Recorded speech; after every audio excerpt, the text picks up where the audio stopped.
same second floor corridor, same elevator bank, same pale morning light coming through the windows. I stood at the elevator, and I thought about Lisa Wendy standing right there 12 months earlier announcing my life's verdict to a hallway that hadn't asked for it. I pressed the button. The doors opened. I rode up. The hallway smelled like it always does. Antiseptic and clean cotton and a particular institutional warmth of a building full of people trying to get better. I sat in the waiting area with a coffee and my phone, and I let my mind go quiet. My grandmother had a saying she repeated, so often it became wallpaper. The truth doesn't need your help to get there. It just needs you to stay out of its way. I stayed out of its way. It got there. That's the whole story. If you take one thing from what Michael shared, let it be this. Patience isn't the same as doing nothing. Sometimes patience is filing the right document on the right day, through the right channel, and then trusting the process to move at its own speed. If someone has been quietly running a story about you in a hospital corridor, across a dinner table, in a church pew, the answer isn't to shout louder, it's to stay accurate. Truth filed cleanly is louder than anything Lisa Wendy ever said at the nurse's station. Share this with someone who's carrying something heavy and waiting for the right moment. Drop a comment, hit subscribe. What she said in the careful, measured voice of someone who had clearly thought very hard about this conversation before making it, was that she hadn't known that the investigators had sat across from her in a conference room and walked her through 6 years of disbursement records line by line, and she had sat there in complete silence because there was nothing to say. Her father had died in April 2018. The annuity had started paying out in June 2018 and every quarter for the next 6 years. The money had gone somewhere she'd never once thought to look. I thought about calling you when it happened, she said when they told me, but I didn't know what I'd say. You didn't have to say anything, I said. I know, a pause, but I wanted to say you didn't have to file it the way you did. You could have used it in the divorce. Made it part of the proceedings. Her voice dropped slightly. You didn't. It wasn't mine to use. I said it was your father's money. It belonged to his case, not mine. There was a long pause. The kind of pause that has a lot of weight in it. Yeah, Krista said finally. It was. We didn't say much after that. We said goodbye and I set my phone on the counter and stood there looking at my kitchen, my apartment, my quiet Saturday morning. My life that had slowly and deliberately been rebuilt from the ground up, piece by piece over the past year. Not dramatic, not sudden, just steady work, one day at a time. That was the closest thing to closure I was going to get. Not reconciliation, not dedication in any triumphant sense, just the recognition that I'd done the right thing and she knew it. Sometimes that's all you get. And sometimes, more often than people admit, that's enough. Lisa retained a criminal defense attorney within 48 hours of the charges. The case moved through the Franklin County court system over the following months. The evidence was cleaned because the filing had been clean. No emotional interference, no contested motives, no ex-husband making dramatic accusations, just a forensic audit, a set of forged documents, and 6 years of disbursement records that didn't need anyone to interpret them. They told the story in plain numbers. Lisa pled no contest in August 2025.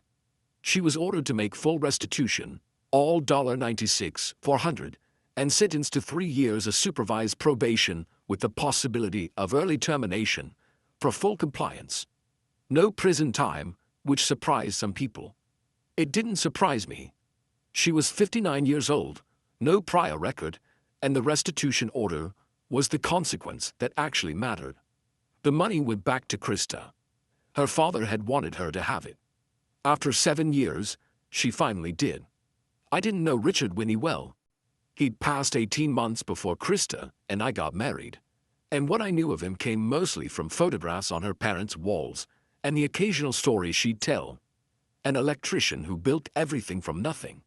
Worked until his back gave out, then kept working anyway. The kind of father who didn't talk much about love because he thought showing up every day was the same thing. He'd left that money for his daughter because he wanted her to have something he couldn't give her himself. Security, a soft landing somewhere if she ever needed it. I'd never met him, and I didn't know him, but I understood what that annuity was. I wasn't going to let it disappear into someone else's account because it was legally convenient for me to look the other way. That's the education underneath the story if you're looking for it. Not just don't steal, but the things people leave behind, for the ones they love deserve to get there. If you ever find yourself holding information that could set something right, something that has nothing to do with your own grievance, nothing to do with your own score to settle, file it. File it clean, and then get out of the way. Kelvin and Krista are still together as far as I know. Their son turned 1 this past January. I hope the boy grows up well. That part isn't about me. What is about me is this. I'm 41 years old. I have a good apartment near Grandview Heights, a cardiologist who looks at my chart. The way you look at something that used to be a problem and isn't anymore. And a talent for finding the numbers people try to hide. I went back to Riverside for my follow-up this past March. She had seen me stand there with my hands easy at my side while the woman spoke at length and showed me an open folder. Lisa turned back slowly. Who was that? I looked at her for a long moment. The elevator doors were still open behind me. Someone from the state insurance office, I said. She had an update on a case I filed in September. The cold mass started moving behind Lisa's eyes. I watched it happen.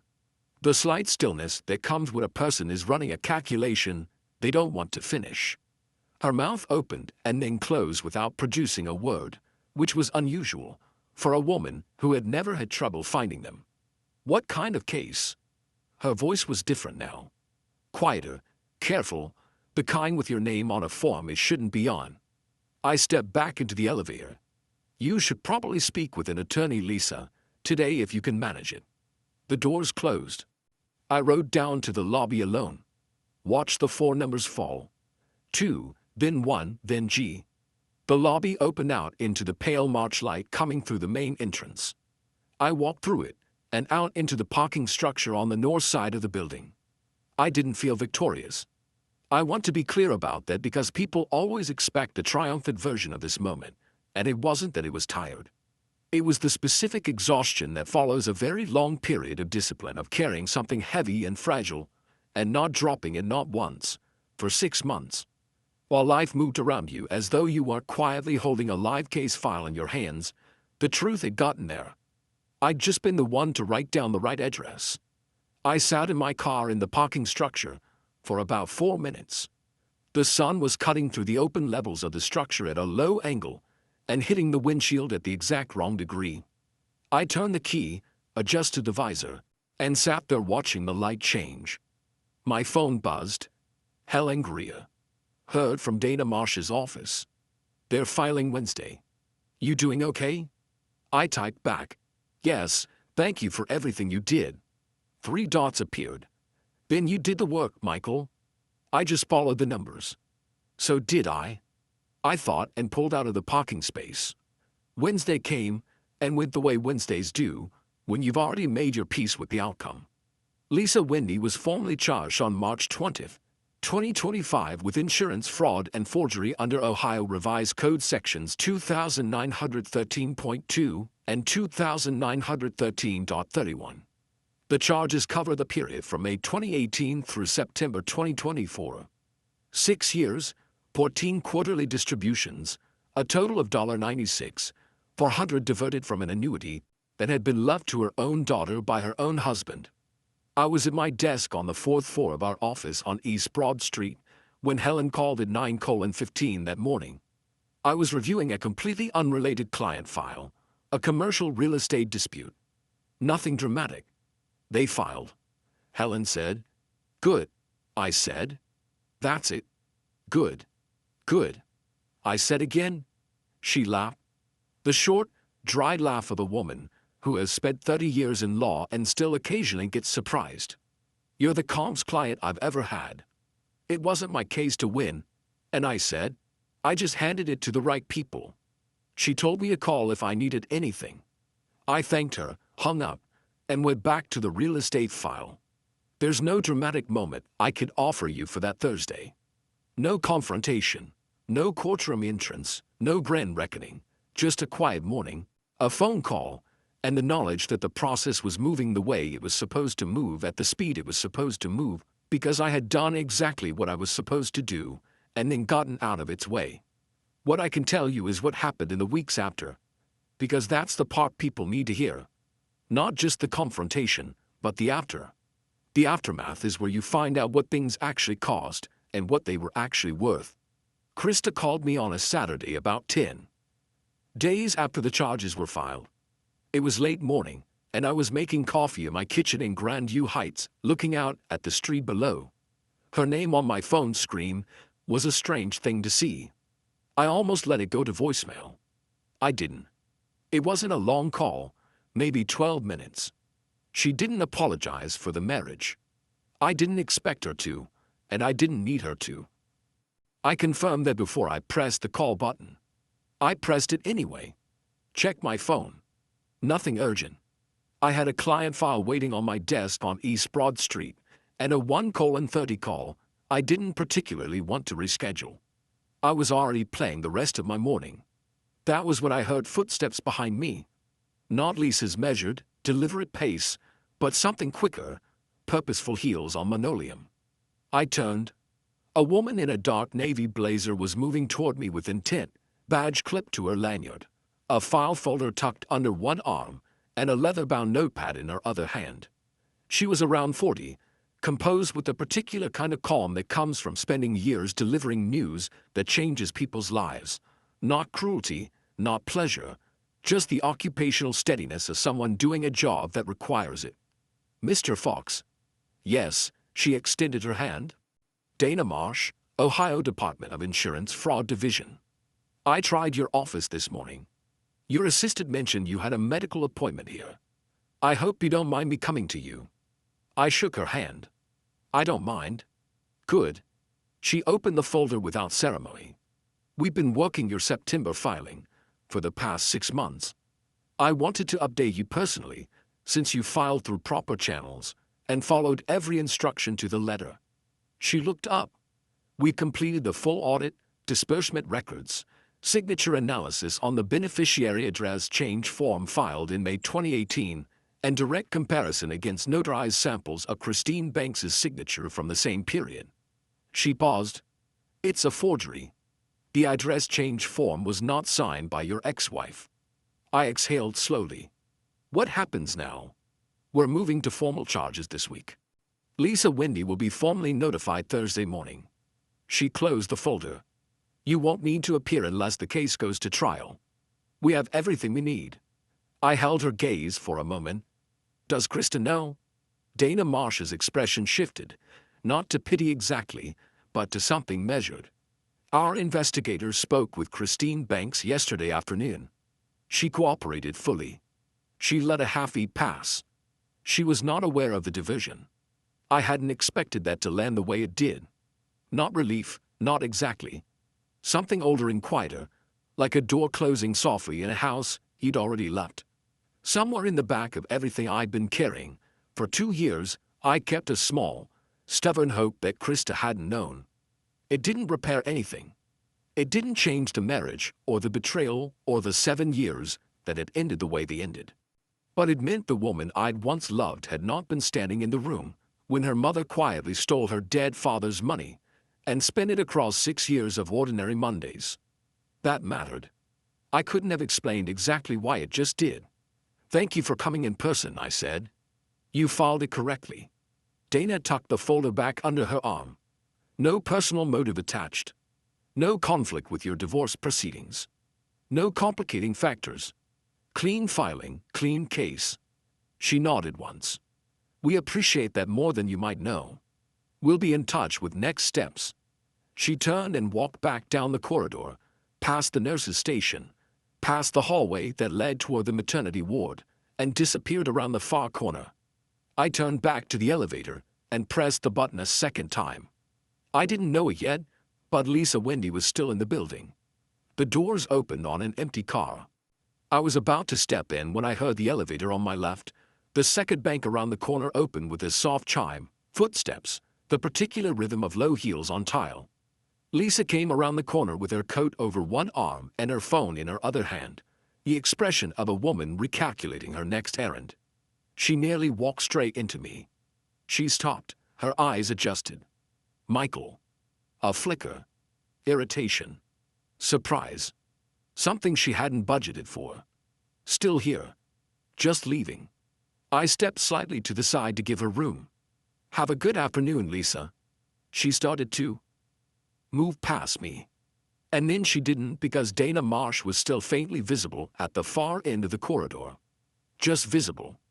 A figure in a dark blazer rounding the corner 60 feet away. Lisa didn't know who she was, but she had seen her walk directly toward me. She had seen the badge. I didn't know it yet, but the call I'd been waiting 6 months, for it had already been made from a building 6 mi east of where I was sitting.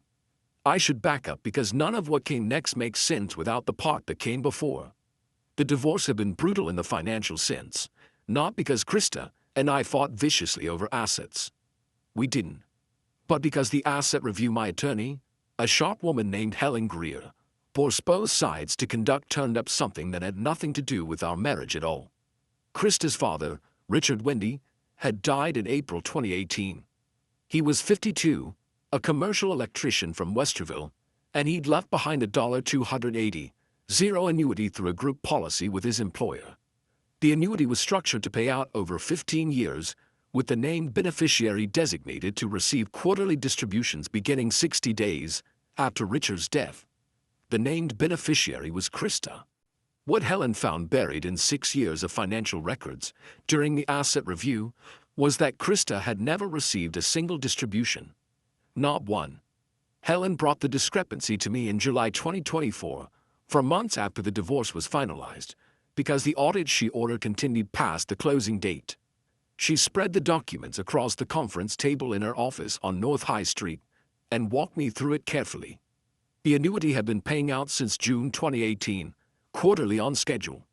But the disbursement address on record, quietly updated with the insurance company in May 2018, 1 month after Richard's death, was not Krista's address. It was Lisa's. Helen looked at me. This is a forgery case, Michael. Someone filed a beneficiary address change using Krista's signature. Krista wasn't living at this address in May 2018. She was living with you in Grandview Heights. I sat very still, for a long moment. Not because I was surprised. I'm a forensic accountant. I know what forged paperwork looks like. I sat still because I was already calculating the number. 6 years of quarterly distributions from a $280,000 annuity. I read it in my head. Somewhere between $90,000 and $110,000 depending on the distribution schedule. Gone, diverted, quietly pocketed by the woman who had just told me in a hospital hallway that I was always the problem. Helen's advice was careful. File it separately, independently through the Ohio Department of Insurance Fraud Division. Don't attach it to the divorce proceedings. A vindictive ex-husband's filing could be dismissed or delayed. File it clean, file it cold, and let the investigators do their work. I took her advice. I filed in September 2024. By March 2025, the case had been open for 6 months. I hadn't said a word to Krista. I hadn't said a word to anyone. Now, sitting in that hospital waiting room with Lisa's voice still hanging in the air, I took a slow breath and sat down my coffee. 5 minutes. I looked at the clock on the wall. My appointment was in 5 minutes. Welcome back to Sweet Family Revenge. Grab your snacks, get comfortable, and remember, the people in these stories had every chance to behave themselves. They just chose wrong. Drop a comment and be sure to subscribe. You're going to love it here. The thing about forensic accounting is that it teaches you to love the waiting.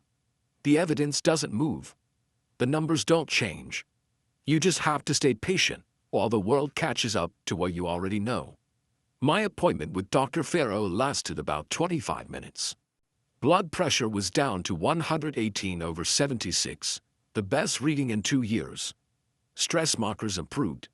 He scribbled something on his notepad and looked up with the quiet satisfaction that doctors reserve for patients who finally stopped ignoring their own bodies. Whatever you change, doctor, Farrow said, clicking his pen. Keep doing it. Turn it a big project, I said. He signed off on my chart and sent me on my way. I shook his hand, collected my paperwork from the front desk, and walked back down the second-floor corridor toward the elevator bank. The maternity ward was one hallway over. I could hear a television somewhere behind a closed door and a low murmur of a nursing handoff at the station to my left. Normal hospital Monday. Nothing remarkable. Lisa was gone. Some people love to deliver bad news in public. They like the audience. They like the echo. My name is Michael Fox. I'm 41 years old. I'm a forensic accountant based in Columbus, Ohio, which means I spend my days finding the numbers people try to hide. It's slow, quiet, methodical work. It requires patience. It requires the ability to sit with the truth for a long time before you do anything with it. That skill, as it turns out, has uses outside the office. On a Monday morning in mid-March 2025, I was sitting in a waiting area on the second floor of Ohio Health Riverside Methodist Hospital on Montangy River Road, waiting for a follow-up appointment with my cardiologist. 8 months earlier, during the final stretch of my divorce, I developed what my doctor called a stress-induced cardiac event.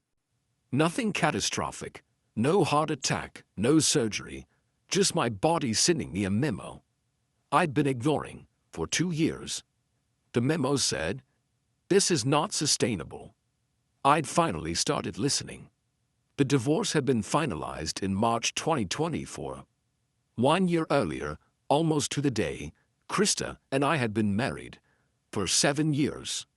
We met in 2015 at a conference in downtown Columbus, got married in June 2017 at a venue in the short north, and spent the better part of those 7 years building what I thought was a life.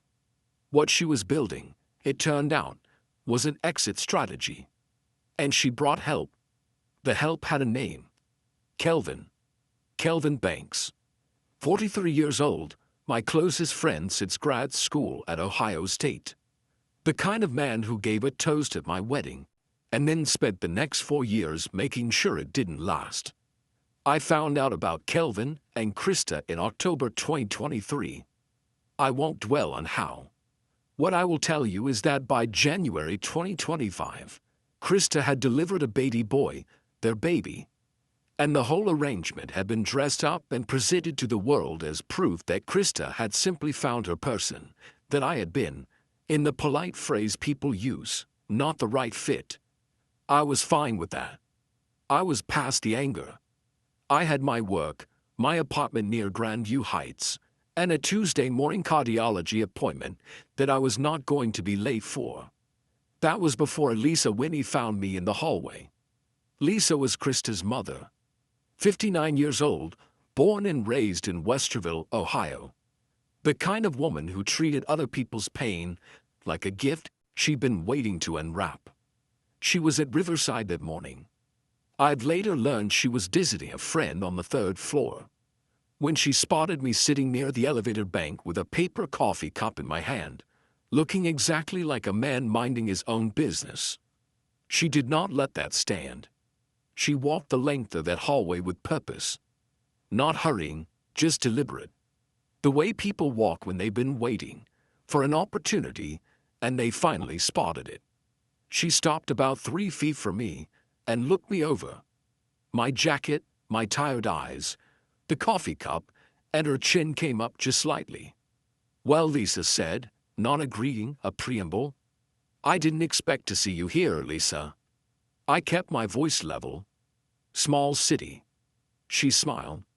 It was the smile of someone who had rehearsed this moment. "I suppose it is. You know, Krista had the baby in January. A boy. Healthy, happy." She paused, letting that land. "Kelvin is wonderful with him." I looked at her over the rim of my coffee cup and said nothing. That was apparently the wrong response because what came next came out loud enough for the nurse at the station 12 feet away to turn her head. "Leading you was the best decision Krista ever made. She has a real family now. A son, a man who actually shows up." Lisa's voice was warm, almost kind, The way a verdict sounds when the judge has already decided. You are always the problem, Michael. Deep down, I think you knew that. I didn't move. I didn't raise my voice. I sat there with my coffee, and I looked at her. And after a moment, I said the only thing that felt true. Is that what you believe? She blinked. She'd expected something. Tears, defense, a flinch, something she could use. She got stillness instead. And stillness throws people like Lisa completely off balance. I do, she said, recovering. I absolutely do. I nodded slowly. Okay, Lisa. She waited another beat for the collapse that wasn't coming, then turned and walked back toward the elevator. I sat there and checked my watch.